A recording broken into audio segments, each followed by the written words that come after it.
There's something deeply concerning happening with the Eurovision Song Contest as of late, especially this year. And it's not just because of the wacky outfits. While Israel faces mounting accusations of war crimes and international outrage, they're still being given a global stage to rebrand themselves. Not through politics, but through dance and song. The good old move of art washing, when a nation uses culture, art, entertainment to distract from the reality and downplay human rights abuses. In this case, Israel is using the glitz and glam of Eurovision to present itself as the underdog, the victim, the voice of peace, all while carrying out atrocities in Gaza. Israel's contestant they've put forward this year is Yuval Raphael, an actual survivor from the Nova Festival attack. Hello Eurovision fans, my name is Yuval Raphael and I will be representing Israel in the next Eurovision.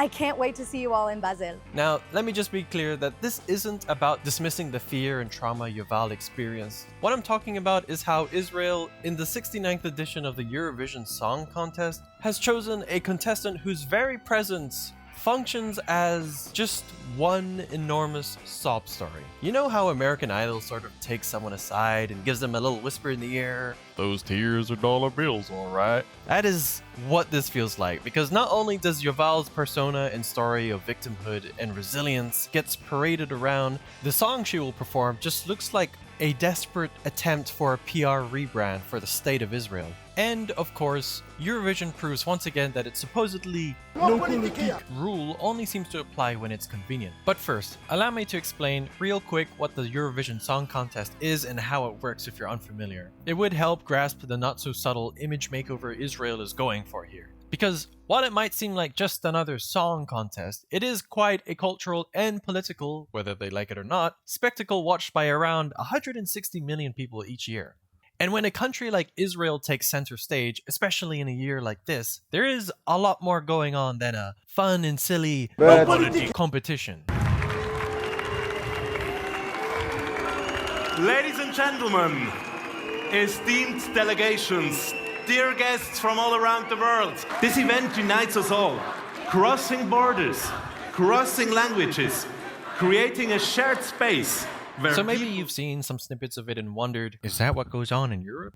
You'd be correct. Once a year, singers, bands, musicians get all dressed up and represent their country to give a performance of a lifetime with an original song live on stage. Flags wave, the host country's electricity bill shoots through the roof, and just about every LED light in Europe gets wired to one stage. It was launched in 1956 by the European Broadcasting Union and was meant to unite post-war Europe through music. Countries vote for each other, usually it's neighboring countries, trade partners, and occasional political crushes. And eventually, a winner is crowned. And despite being called the Eurovision, there are still countries outside the geographic region of Europe that participate, like Australia and Israel. That's because any country that is a member of the European Broadcasting Union can participate. To win, a country with the highest number of points, and this is where Israel loves to play around a little, points are gotten from professional jurors from each country that vote for a country of their choice. That makes up for half of the total vote. And the other half is made up of fans voting through paid texts or phone calls, where individuals can vote for a maximum of 20 times. And like I said, this is the part where Israel can demonstrate its strong solidarity, turning bloodshed into ballads, headlines into harmonies. הקהל ריגש אותי בצורה שאני פשוט רציתי לבכות, כי הייתי כל כך מוכנה לכאילו למלא בוז, ולא היה אחד שמעתי רק להדה, רק דגלי ישראל.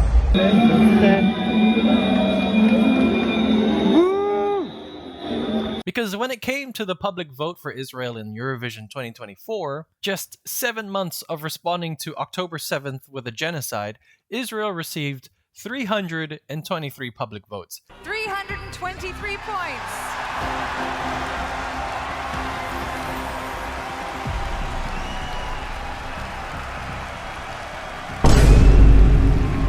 It seemed like their coordinated voting campaign worked out when using a song that frames Israel as the victim once again. It was honestly quite chilling to see how so many people voted for a country that has made Gaza to be the deadliest place on earth to be a child. And one could argue that maybe the performance was good. And to that, I just say no. So this is where things get interesting, because while Eurovision claims to be strictly non-political, the reality is that voting patterns, and even song choices, especially in Israel's case recently, are often heavily shaped by politics. Despite massive protests, Israel put forward Eden Golan to perform in the Eurovision Song Contest. Wow, I'm over the moon about the results. We got everything we ever wanted, and the fact that we were here was already the winning place for us. And protests, controversy, how have you sort of got through that? I was focused on my goal, on representing us with pride.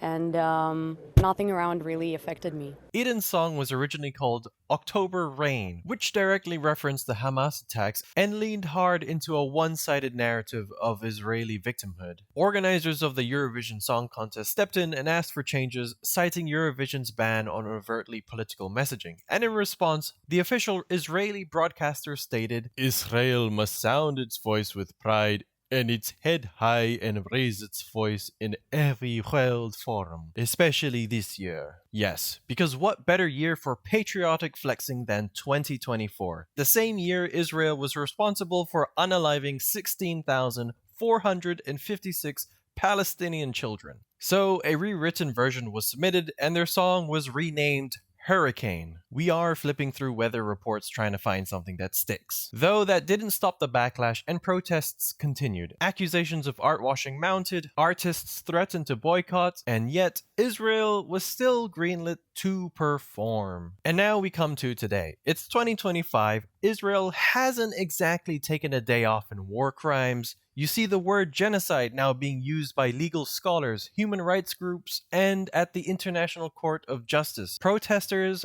are still protesting. And despite all of this, Israel is once again taking part in Eurovision. Last year, they tried to sneak in a song about the October 7th attacks, but that didn't work, so now this year they put a whole Nova Festival survivor from October 7th to perform for Israel and remind the people on why they started their quest on committing a genocide. Try and deny us of that, European Broadcasting Union. And they seem to have managed to navigate the Eurovision ban on political messages within the song itself this time. The lyrics aren't political on the surface, but arguably promote a certain narrative. They're filled with vague messages about loss, light, and healing. Lyrics like, "Everyone cries, don't cry alone, all the pain will go by, a new day will rise." Lines like these lean into emotional recovery, which can resonate with national trauma or the mourning of war casualties. And while these are universal themes, in the context of Israel, they often align with narratives of victimhood, even though they're committing a genocide. Another part of the lyrics contains, "Many waters cannot quench love, nor can the floods drown it," which is actually a quote from a Hebrew Bible passage, Songs of Songs 8:7, which is apparently a powerful metaphor to express the unconquerable and indestructible nature of love. Did you think you would land in Bible class when you clicked on this video? And while the passage itself is a beautiful expression of love, singing this while a nation associated with that religious text is engaged in a war crime-riddled conflict that has cost countless Palestinian lives is bonkers. The juxtaposition of love and conflict is just bonkers, man. That's propaganda through poetry. Now, in contrast to that, Iceland's contestant in Eurovision 2019, a rock band called Hatari, was penalized for holding a Palestinian flag.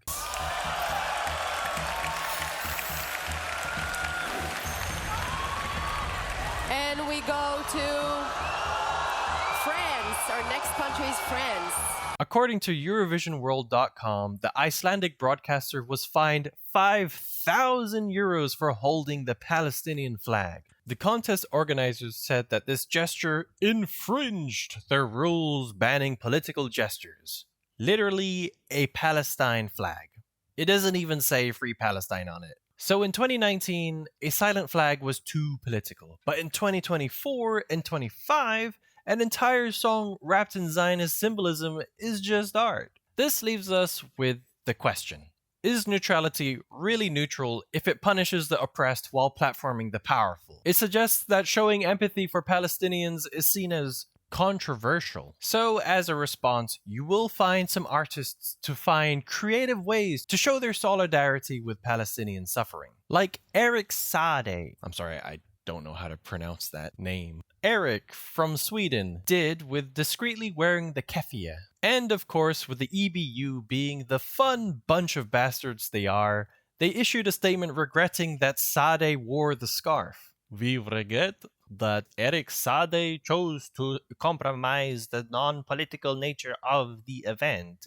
Come on, dude. God forbid someone put a bit of cloth with a certain pattern to display his own cultural heritage, by the way. Thankfully, this Belgian politician wasn't afraid to call this out. Hoe hypocriet is het dat Israël vandaag gewoon kan meedoen aan het Eurovisie Songfestival, terwijl er ondertussen op datzelfde Eurovisie Songfestival Palestijnse vlaggen en Palestijnse sjaals verboden worden. En wel, ik heb hier een Palestijnse sjaal mee. Ik draag die met heel veel trots om te tonen dat wij zijn voor een einde aan die oorlog, voor een einde van die genocide en voor het staakt het vuur. En wij zijn met veel in de wereld die een einde willen aan dat geweld. En wij zullen niet zwijgen, wat jullie ook blijven proberen. Free Palestine, boycott Israël. However, as of just very recently, Eurovision lifted the ban on Palestinian flags among the audience. Thank goodness for that. Although performers may feature only official flags of the country they are representing in the contest. And in another incident, guest singer Madonna supposedly provoked controversy when two of her dancers appeared on stage with Israeli and Palestinian flags on their costumes.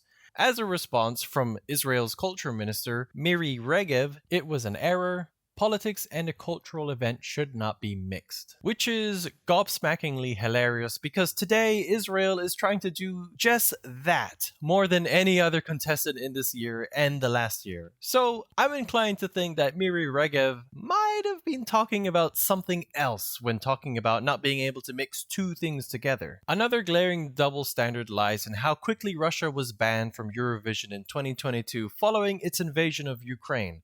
An appropriate and justified decision. Yet, somehow, that same logic doesn't apply to Israel, despite the staggering death toll and widespread international condemnation. However, thankfully, many people are not silent on the imbalance of justice here.